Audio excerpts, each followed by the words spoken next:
kita dalam kondisi yang sehat semua. Amin. Pada pertemuan hari ini, kita akan mempelajari materi tentang perkembangan teknologi dan isu-isu terkini terkait dunia pemasaran untuk mata pelajaran dasar-dasar pemasaran. Sebelum mulai kita ke pembelajaran hari ini, alangkah baiknya kita berdoa terlebih dahulu. Untuk itu, Ibu mempersilahkan kalian untuk berdoa menurut kepercayaannya masing-masing. Berdoa dimulai.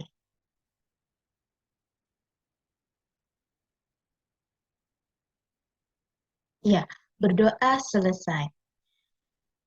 Topik pertama yang akan Ibu bahas ialah tahap perkembangan pemasaran. Seperti yang kita ketahui, pemasaran ini merupakan langkah yang dilakukan oleh perusahaan untuk menjangkau konsumen maupun pelanggan. Semakin luas jangkauan pemasaran, maka akan semakin besar jumlah konsumen ataupun pelanggan. Hal ini tentunya akan menguntungkan untuk perusahaan itu sendiri. Lalu untuk perkembangan pemasaran ada beberapa tahap sih.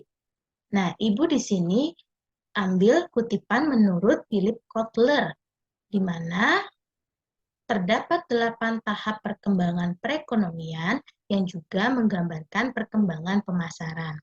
Yaitu ada tahap yang pertama adalah tahap ekonomi swadaya. Kita ketahui bahwa setiap individu ataupun masyarakat tentu memiliki kebutuhan dan keinginan. Lantas, mereka memenuhi kebutuhan keinginannya bagaimana sih di tahap ekonomi swadaya ini? Apakah di tahap ekonomi swadaya ini sudah terjadi yang namanya aktivitas pemasaran ataupun aktivitas pertukaran? Adakah yang tahu? Atau di tahap ekonomi swadaya ini justru belum terjadi aktivitas pemasaran ataupun belum terjadi pertukaran pemasaran. Yang tahu silakan tulis di kolom komentar.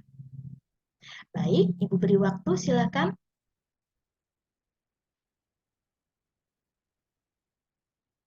Ya, di tahap swadaya ini, di tahap ekonomi swadaya ini, masyarakat ataupun individu yang memiliki kebutuhan maupun keinginan, mereka akan berupaya untuk memenuhi kebutuhan maupun keinginannya dengan cara melakukan usaha secara mandiri atau dengan kata lain ya, kegiatan ataupun aktivitas pemasaran ataupun pertukaran belum ada.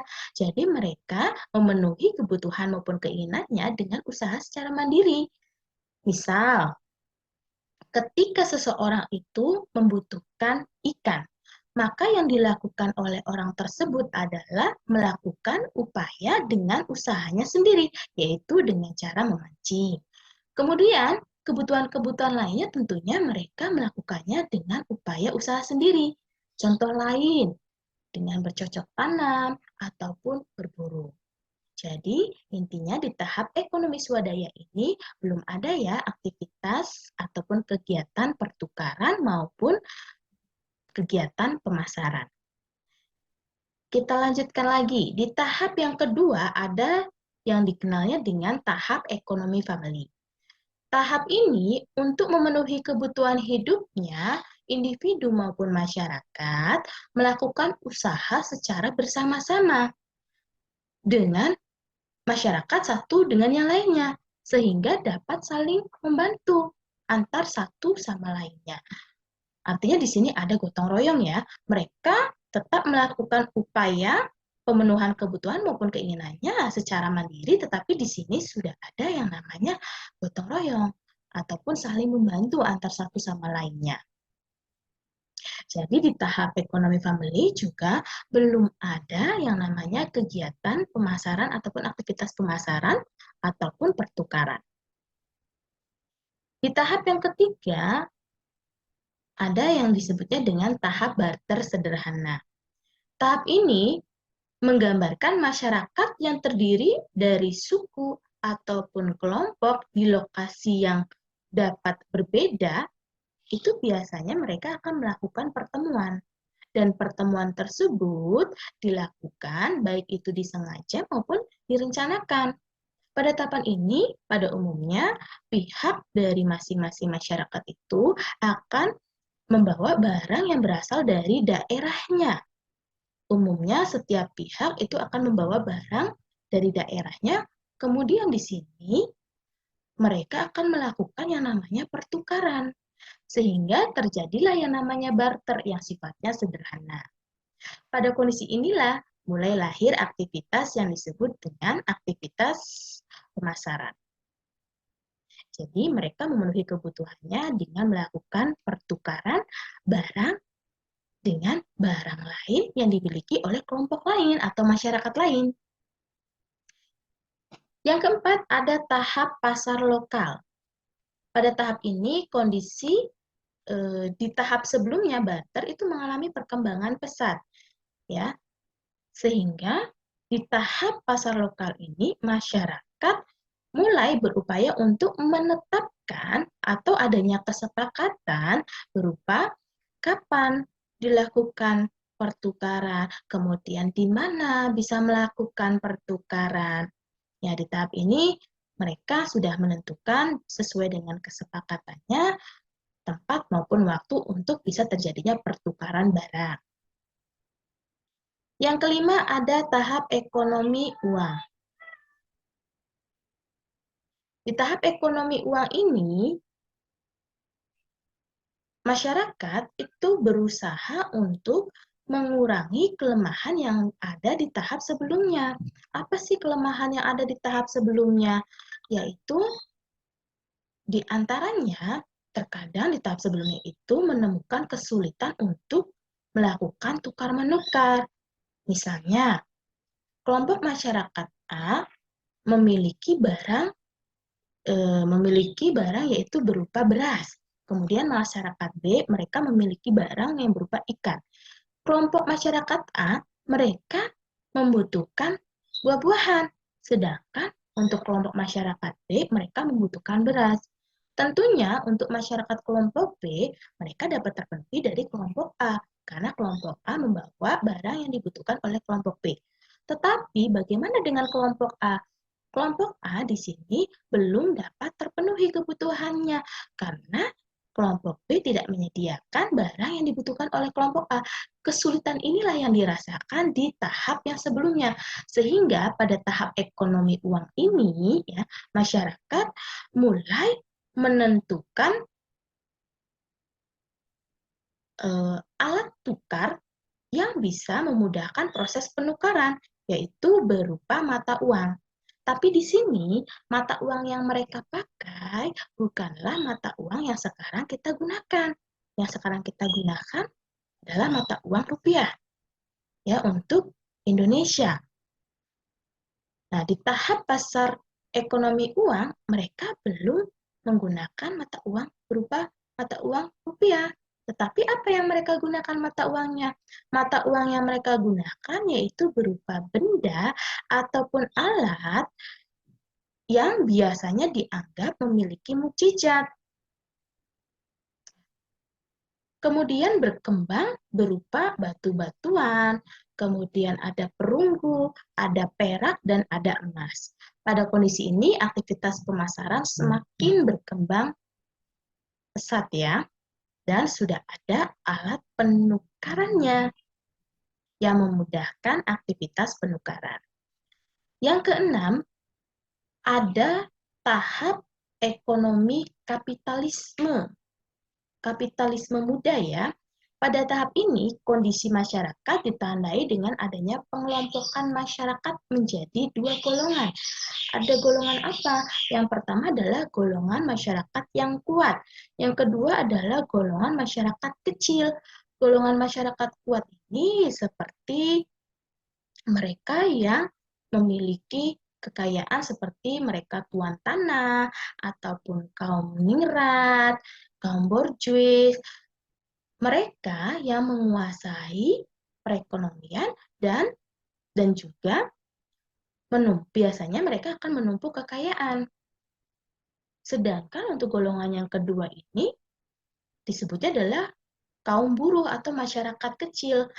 Umumnya mereka akan mengabdi kepada masyarakat yang kaum kuat itu, yang tuan tanah ataupun kaum nilai ataupun kaum borcis, di mana mereka akan mengabdi pada mereka. Ya, di tahap selanjutnya ada tahap produksi massal.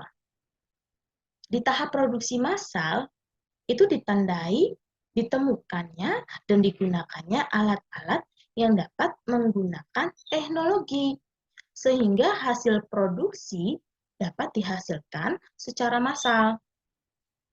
Tahap ini ditandai oleh kondisi permintaan yang masih lebih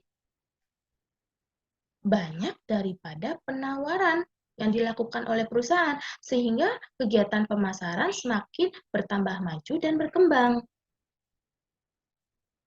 Yang kedelapan, ada tahap ekonomi makmur. Ya, di tahap ini ditandai oleh kondisi perekonomian yang semakin kompleks. Segala macam barang maupun jasa yang dibutuhkan oleh masyarakat itu semakin banyak dan beraneka ragam. Dan di tahap ekonomi makmur ini ditandai dengan jumlah penawarannya itu lebih banyak dibandingkan dengan jumlah permintaannya.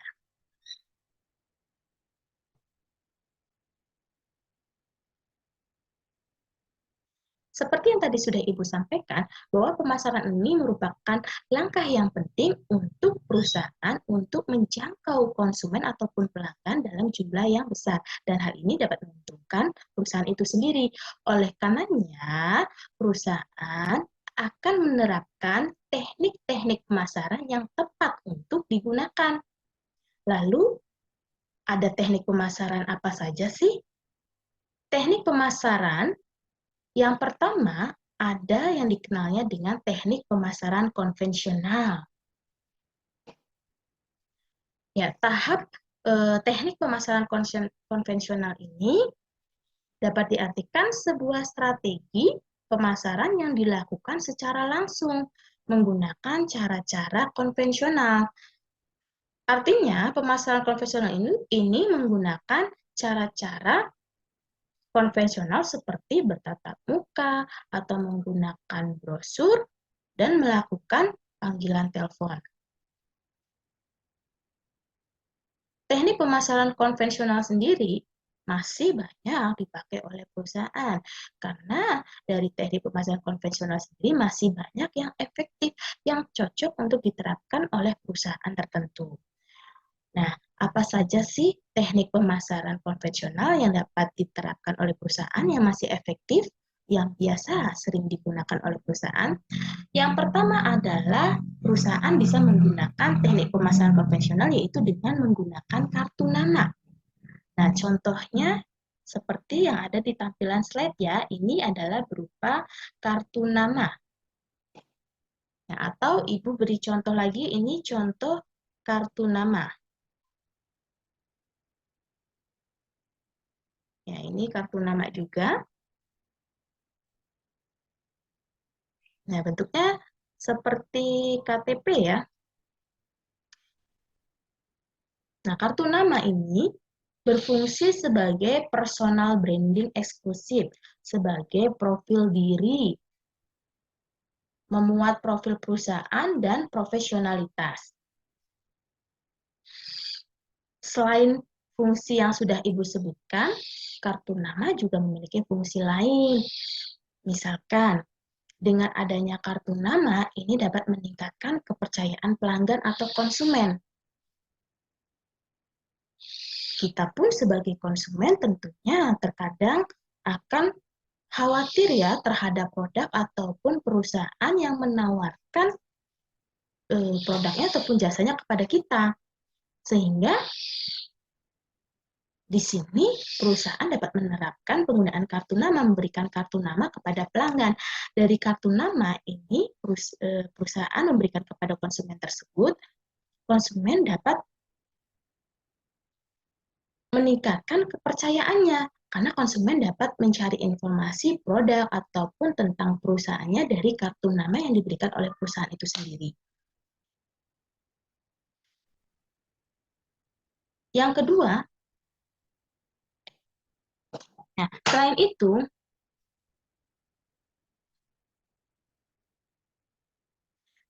itu, kartu nama juga bisa dijadikan media promosi.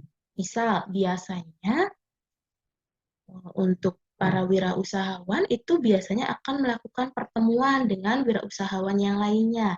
Nah, di sini mereka bisa melakukan pertukaran kartu nama. Teknik pemasaran konvensional selain kartu nama yang masih efektif bisa digunakan oleh perusahaan, yaitu yang kedua ada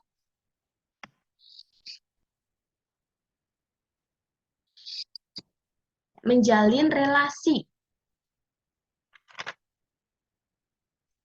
Ya, menjalin relasi ini merupakan kemampuan untuk memperluas koneksi bisnis. Menjalin relasi berarti membangun hubungan yang bersinergi sambil mempertahankan komitmen. Ketika kita menjalin relasi dengan seseorang, katakanlah pelanggan ataupun konsumen, maka kita perlu memperhatikan hal-hal. Apa saja sih yang harus diperhatikan dalam menjalin relasi? Yang pertama, menjaga performa hubungan atau relasi yang telah dibangun. Jadi kalau kita sudah membentuk relasi dengan seseorang, atau dengan konsumen, atau dengan pelanggan, atau dengan yang lainnya, maka kita perlu menjaga performa hubungan tersebut. Ya, agar misal kita sudah membangun relasi yang baik dengan pelanggan, kita jaga performa hubungannya, maka ini pelanggan akan bertahan, tetap bertahan, dan bisa berhubungan baik dengan kita, dan tetap menggunakan produk kita. Artinya mereka tidak lari ke pesaing kita. Yang kedua, pertahankan kualitas pelayanan yang sudah diberikan.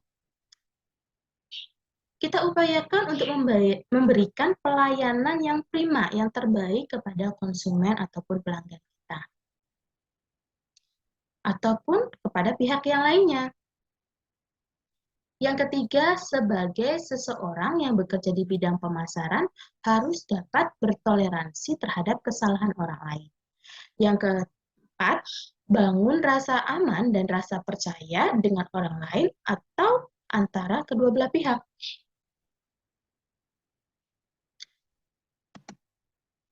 Ya, yang ketiga yang bisa kita terapkan untuk teknik pemasaran secara konvensional yaitu kita bisa menggunakan pamflet.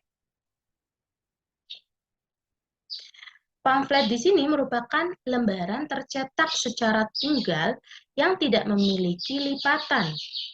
Tujuan pembuatan pamflet sendiri adalah menarik perhatian publik atau masyarakat umum.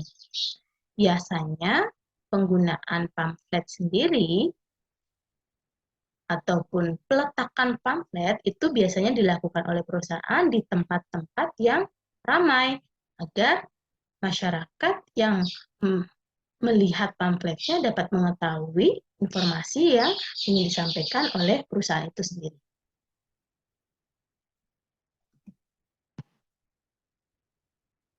Selain ada teknik pemasaran konvensional, ada juga yang dikenal dengan teknik pemasaran dengan teknologi modern. Peranan teknologi dalam pemasaran adalah menunjang kegiatan-kegiatan yang saling berhubungan, sehingga pemasaran barang dan jasa dapat berjalan secara maksimal. Kita ketahui jumlah penduduk kita di tahun ini sudah mencapai kurang lebih 278 juta jiwa, yang mana dari banyaknya jumlah penduduk yang ada di Indonesia, kurang lebih itu 215 juta, mereka menggunakan teknologi. Artinya masyarakat kita, Indonesia khususnya ya, sudah melek teknologi. Jadi, ini adalah kabar yang baik untuk perusahaan dapat menerapkan teknologi di dalam pemasarannya.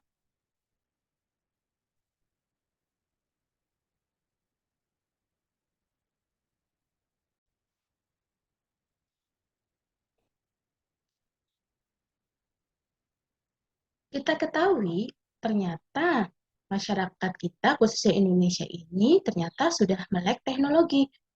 Jadi ini menjadi hal yang menguntungkan untuk perusahaan. Ini menjadi peluang untuk perusahaan dapat melakukan kegiatan pemasaran dengan memanfaatkan teknologi secara modern. Lantas, teknologi apa yang bisa kita gunakan untuk kegiatan pemasaran? Atau bagaimana memanfaatkan teknologi untuk kegiatan pemasaran? Salah satunya, kita bisa menerapkan dengan menggunakan media sosial.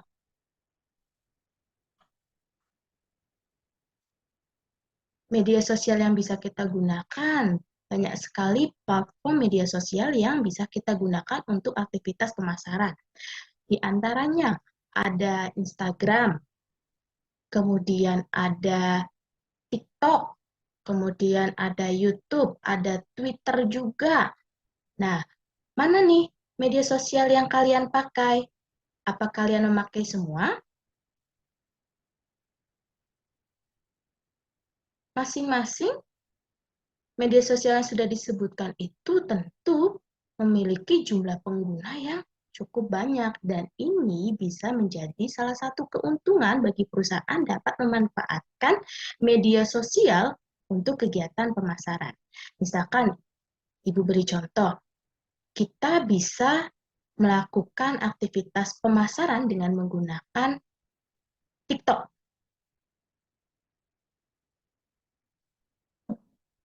Baik itu secara live promotion atau bisa juga kita cantumkan di beranda kita. Atau misalkan juga kita bisa memanfaatkan Instagram. Ya, di Instagram itu kita bisa melakukan promotion secara live.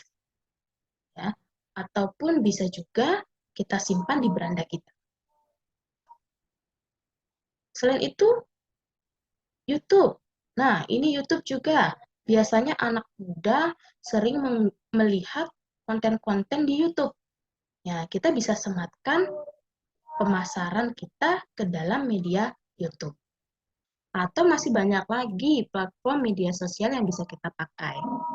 Ya, selain media sosial, apakah kita hanya bisa memanfaatkan teknologi dari media sosial? Oh, tidak. Tentunya banyak sekali teknologi modern yang bisa kita pakai untuk teknik pemasaran dengan memanfaatkan teknologi. Selain media sosial, kita bisa memanfaatkan email marketing.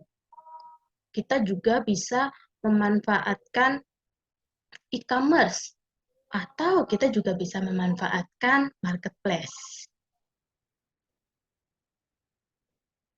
Ya, kita bisa memilih menyesuaikan dengan kebutuhan perusahaan, teknik pemasaran teknologi modern apa yang bisa kita terapkan, apakah menggunakan media sosial ataukah menggunakan teknologi yang lainnya, ya, tergantung kebutuhan perusahaan. Kita lanjutkan lagi.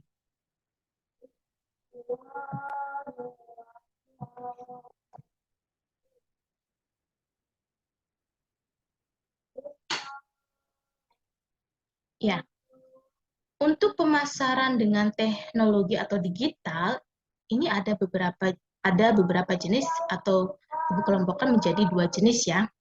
Yang pertama ada push digital marketing.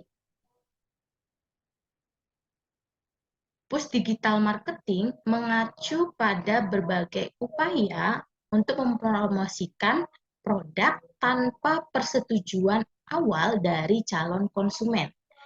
Beberapa strategi yang masuk dalam kategori ini adalah bisa menggunakan pembuatan blog, website, beriklan di berbagai website, pengiriman email promosi ke email konsumen, dan pengiriman SMS berisi promosi produk ke nomor ponsel orang-orang. Di dalam praktiknya, digital marketing ini, push digital marketing ini, mereka memiliki atau adanya kelebihan dan kekurangan. Apa sih kelebihan maupun kekurangannya? Untuk yang jenis pemasaran push digital marketing, Kelebihannya di sini menyediakan data yang lebih lengkap, mampu menarget calon konsumen yang sesuai dan dapat mengirim konten promosi tepat waktu. Sedangkan untuk kekurangannya, biayanya biasanya relatif cukup tinggi. Dan meskipun mampu menargetkan calon konsumen yang sesuai, tetapi biasanya calon konsumennya itu yang diperolehnya itu tidak terlalu besar. Inilah salah satu kelebihan maupun kekurangan dari push digital marketing.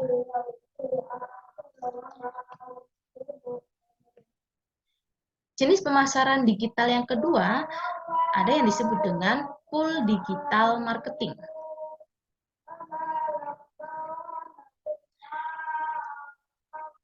Full digital marketing ini mengacu pada keaktifan calon konsumen dalam mencari informasi mengenai produk atau jasa yang dibutuhkan. Biasanya, para konsumen itu akan mencari informasi ini melalui website atau blog yang menyediakan informasi yang mereka cari. Sama seperti push digital marketing, full digital marketing juga memiliki kelebihan maupun kekurangan. Ya, kelebihan untuk full digital marketing ialah ukuran konten yang biasanya tidak terbatas, serta fleksibilitas dalam menyimpan dan menampilkan konten. Sedangkan untuk kekurangannya, biasanya menemui kekurangannya itu tingkat kesulitan yang cukup besar agar para konsumen dapat menemukan konten yang sudah dibuat. Itulah salah satu kelebihan dan kekurangan masing-masing dari jenis pemasaran, baik itu push digital marketing maupun full digital marketing. Baiklah, sampai di sini. Bisakah kalian menyebutkan kelebihan maupun kekurangan lainnya untuk jenis pemasaran full digital marketing maupun push digital marketing? Kalian bisa menulis di kolom komentar. Silakan kalian bisa menjawab apa saja sih kelebihan maupun kekurangan dari jenis pemasaran push digital marketing maupun full digital marketing selain dari yang sudah Ibu sebutkan tadi.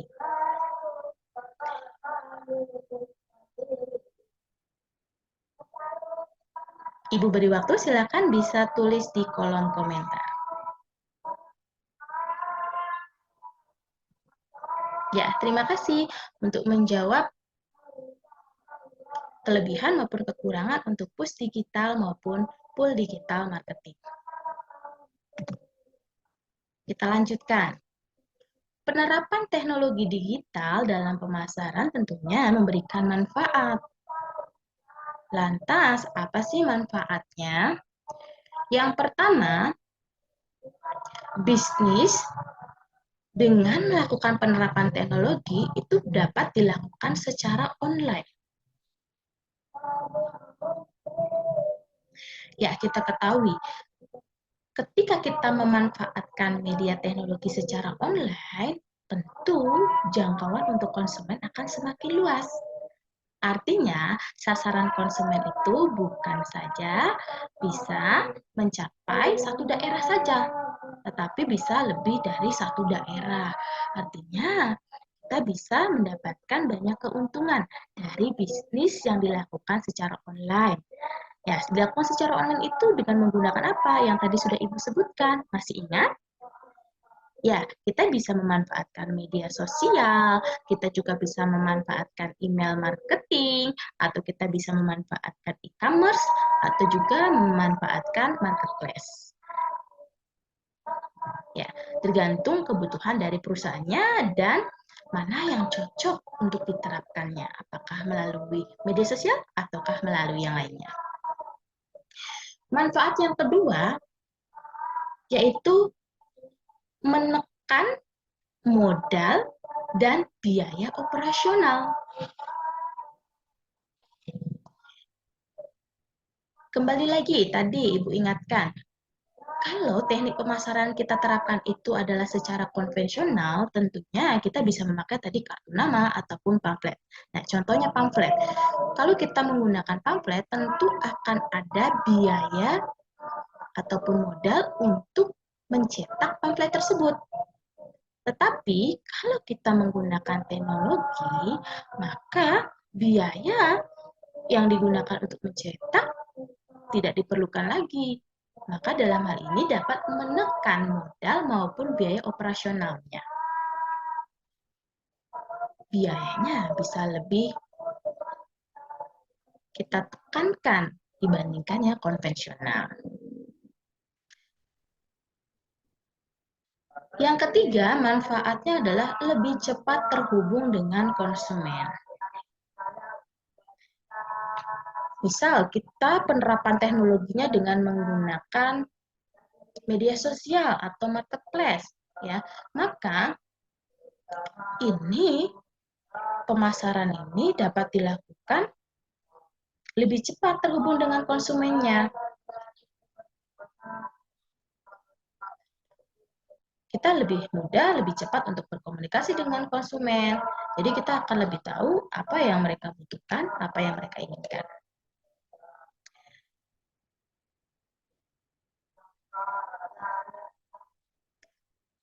Ya, itulah manfaat dari penerapan teknologi digital dalam pemasaran, dan masih banyak lagi manfaat yang dirasakan oleh perusahaan ketika memanfaatkan teknologi digital di dalam pemasaran.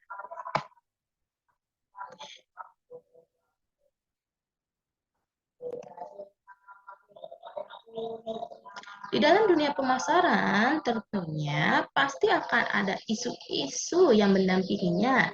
Isu-isu apa saja sih yang terkini terkait dunia pemasaran? Ibu rangkum diantaranya ada isu dalam digital marketing.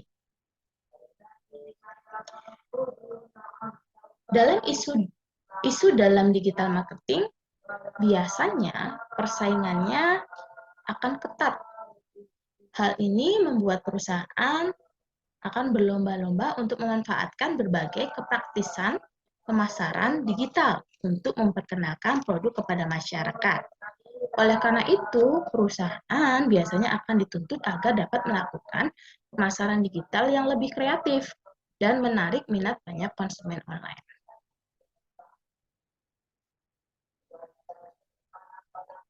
Karena ada antusias yang tinggi dari masyarakat dengan adanya digital marketing. Sehingga di sini ya memang perusahaan dituntut agar melakukan pemasaran yang lebih kreatif. Sehingga konsumen dapat tertarik dengan produk mereka.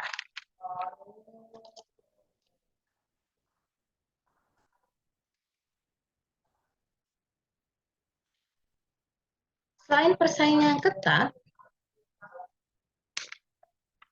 masih ada lagi isu yang terkait dengan digital marketing. Di antaranya, ketergantungan pada perkembangan teknologi. Perkembangan teknologi yang sangat pesat menuntut perusahaan menyesuaikan jenis ataupun metode pemasaran yang sesuai. Oleh karena itu, segala bentuk media pemasaran terkadang terpaksa menghadirkan inovasi-inovasi baru agar tetap relevan dengan zaman. Dengan ekspektasi konsumen yang tinggi dan penggunaan perangkat teknologi digital yang begitu pesat, pemasar saat ini akan dihadapkan pada sebuah tantangan baru dalam menyikapi hal tersebut. Jadi, antusias ekspektasi konsumen tinggi, nah ini menuntut perusahaan agar melakukan inovasi-inovasi baru. Ya, isu selanjutnya, ada isu tentang keamanan dan privasi. Privasi dan keamanan ini kan menjadi perhatian nomor satu bagi konsumen, terutama konsumen online ya. Suatu penelitian menunjukkan bahwa sebagian besar konsumen online mengambil langkah aktif untuk meningkatkan keamanan online. Semakin banyak peraturan dan pedoman privasi, data yang diterapkan oleh pemerintah, industri, dan berbagai organisasi keamanan di seluruh dunia menjadi hal yang penting bagi pemasar untuk memahami aturan ini. Jadi, untuk pemasar kita harus paham bahwa privasi konsumen online itu sangat penting sehingga kita tidak bisa menyebarkan data-data berkaitan dengan konsumen kepada pihak lain. Karena di sini ada undang-undang yang melindungi keamanan ataupun privasi konsumen.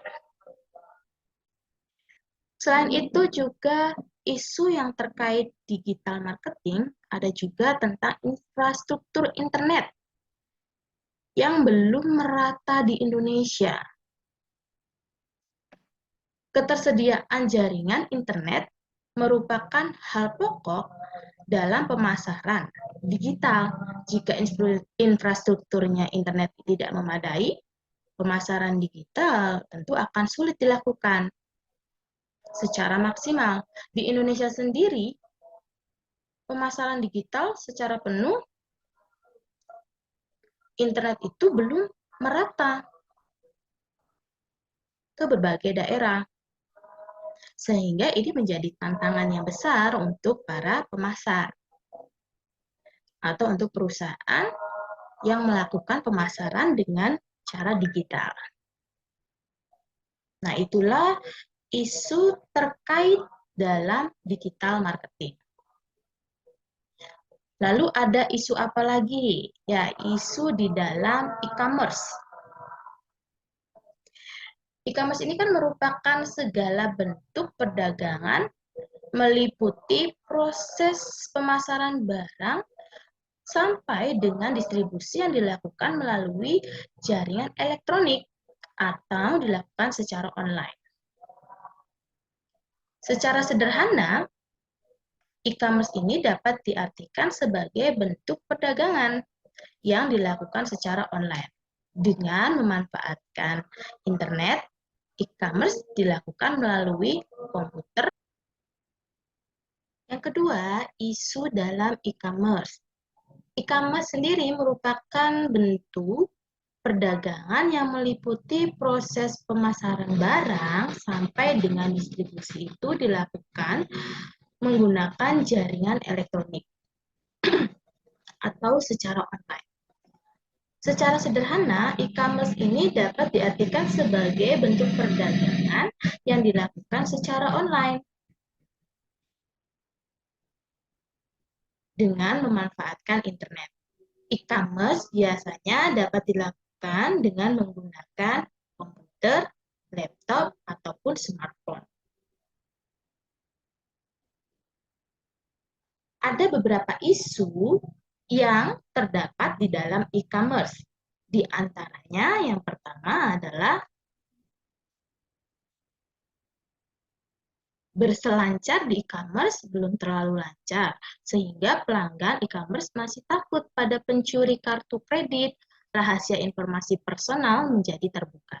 Jadi ini untuk khususnya pelanggan yang belum terlalu lancar menggunakan e-commerce, mereka biasanya ada rasa kekhawatiran ataupun ketakutan akan data pribadi mereka itu diambil oleh orang lain, seperti data tentang kartu kredit ataupun informasi personal bisa menjadi terbuka. Kemudian, isu apa lagi yang ada di e-commerce? Bisa juga para pembeli belum menaruh kepercayaan kepada e-commerce, sehingga tidak dapat menemukan hal yang dicari di e-commerce. Dan juga ada kalanya pelanggan merasa terkendala untuk sistem pembayaran dengan menggunakan e-commerce.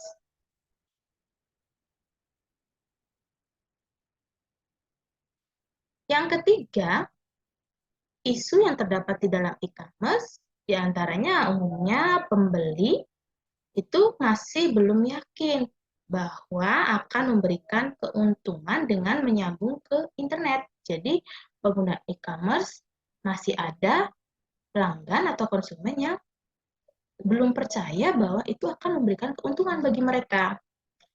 Itulah isu-isu yang terdapat di dalam e-commerce. Isu selanjutnya,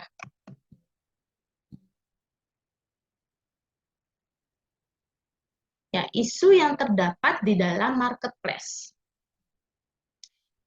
Marketplace ini kan merupakan platform yang menjadi perantara antara penjual dengan pembeli di internet.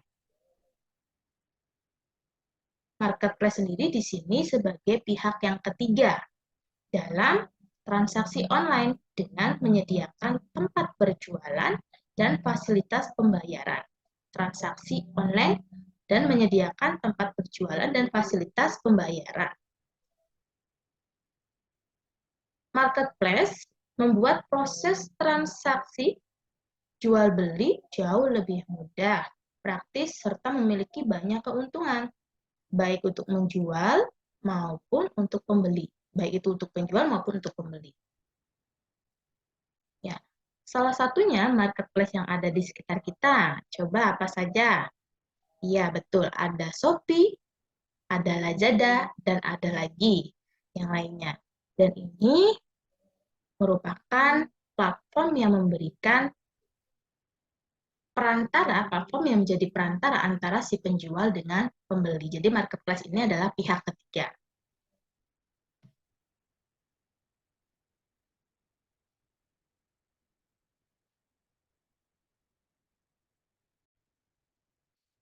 Ya, isu yang terdapat dalam marketplace, yang pertama, sulit melakukan komunikasi langsung.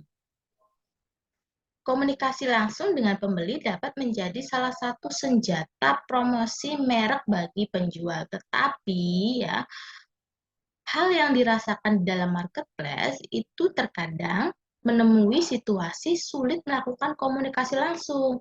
Penyebabnya adalah tentunya penjual ini memiliki mungkin lebih dari satu pembeli, sehingga di sini untuk komunikasinya akan mengalami kendala karena penjual menghadapi pembeli yang bukan hanya satu ya, jadi komunikasinya itu terbagi-bagi antar satu pembeli dengan pembeli yang lainnya. Selain itu, isu yang terdapat dalam marketplace juga di antaranya ada loyalitas konsumen yang cenderung kurang. Loyalitas konsumen ataupun pelanggan ini merupakan salah satu hal yang penting untuk bisnis.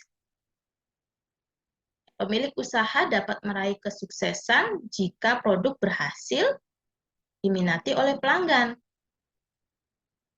Tentunya ini akan memberikan pemasukan yang tetap.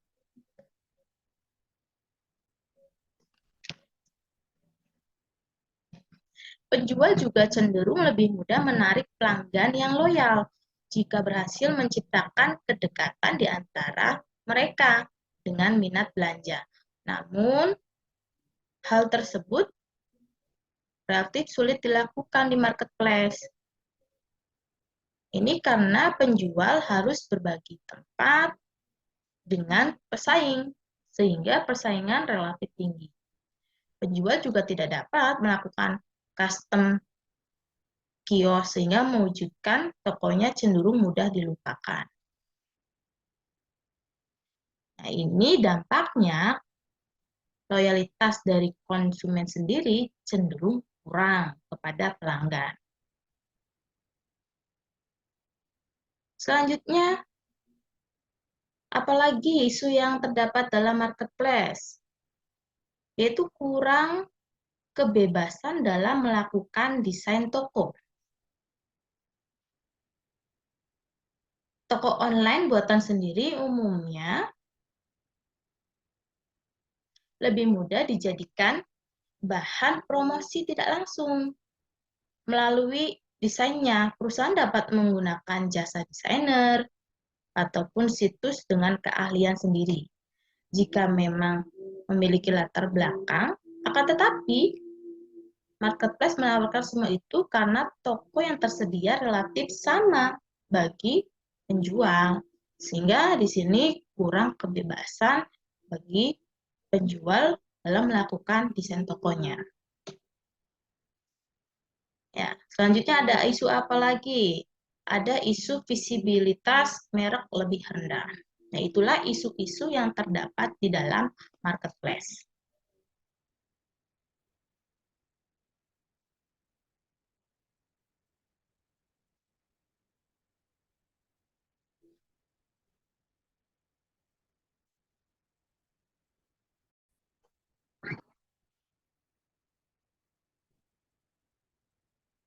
Selain isu yang terjadi dalam marketplace, pemasaran dengan menggunakan media sosial juga terdapat isu di dalamnya. Kita ketahui pemasaran dengan menggunakan media sosial ini merupakan langkah perusahaan untuk mencapai jangkauan konsumen itu dapat tercapai jangkauannya sangat luas. Namun pada praktiknya ada kendala yang dihadapi oleh perusahaan. Nah, kendala inilah yang menjadi suatu tantangan bagi perusahaan itu sendiri dalam melakukan pemasaran dengan memanfaatkan media sosial. Nah, apa sih kendala yang dirasakan oleh perusahaan dalam memanfaatkan media sosial untuk teknik pemasarannya? Di antaranya yang pertama adalah tingkat kepercayaan pelanggan kurang. Pemasaran dengan menggunakan media sosial memang sangat mudah untuk menjangkau calon konsumen. Tetapi proses pemasaran ini ya, baik itu penjual dengan pembeli, tidak bertemu secara langsung. Sehingga di sini konsumen muncul kekhawatiran dari produk ataupun jasa ataupun yang lainnya dari perusahaan itu sendiri. Nah, salah.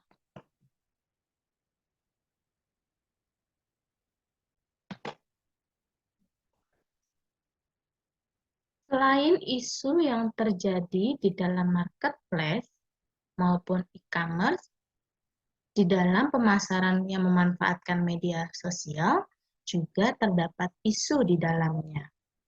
Kita ketahui pemasaran dengan memanfaatkan media sosial ini merupakan salah satu langkah yang dilakukan oleh perusahaan untuk menjangkau konsumen agar dapat tercapai jangkauannya itu luas. Dan ini menguntungkan untuk perusahaan. Tetapi pada prakteknya, meskipun jangkauan konsumen itu dapat tercapai luas, tetapi terdapat kendala.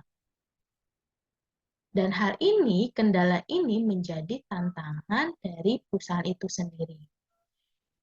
Apa sih tantangannya yang dihadapi oleh perusahaan di dalam pemasaran dengan memanfaatkan media sosial? Tantangannya yang menjadi isu di dalam media sosial adalah satu, tingkat kepercayaan pelanggan kurang. Pemasaran dengan menggunakan media sosial memang mudah untuk menjangkau konsumen, calon konsumen. Namun, pada proses pemasaran, ini dilakukan terjadi antara penjual dengan pembeli itu tidak bertemu secara langsung. Hal ini yang mengakibatkan muncul rasa tidak percaya dari pelanggan kepada perusahaan. Karena kita ketahui di media sosial pun transaksi yang terjadi banyak sekali penipuan yang terjadi dan dirasakan oleh pelanggan. Salah satu penipuannya yang dirasakan pelanggan, misalkan pelanggan ini sudah membeli produk dari penjual tertentu atau perusahaan tertentu, tetapi barang yang dikirim mungkin bisa saja tidak sesuai dengan deskripsi yang ditampilkan oleh penjual di media sosial. Atau bahkan terkadang ketika sudah melakukan transaksi, barang itu tidak diterima oleh pelanggan. Jadi transaksi sudah dilakukan, pembayaran sudah dilakukan, tetapi pelanggan tidak mendapatkan barang dari transaksi tersebut. Dan juga banyak lagi kasus penipuan yang dirasakan akibat adanya media sosial. Dengan pemasaran media sosial ini, pelanggan merasakan adanya kekhawatiran ataupun rasa takut yang membuat pelanggan ini kepercayaannya semakin berkurang. Tantangan inilah yang menjadi hal yang dirasakan oleh perusahaan, dan itu dampaknya tentu saja menjadi dampak dari semua perusahaan, meskipun tidak semua perusahaan melakukan tindakan katakanlah tindakan-tindakan negatif, misalkan penipuan. Nah, tetapi efeknya semua perusahaan merasakan dampaknya, adanya kekhawatiran hilangnya kepercayaan dari pelanggan. Yang kedua, isu yang terjadi dalam media sosial adalah persaingan yang cukup ketat. Seperti yang kita ketahui, pemasaran dengan menggunakan media sosial memang sangat mudah, sehingga kompetitornya pun di sini cukup banyak. Jadi, persaingan yang dirasakan oleh perusahaan ya memang cukup ketat.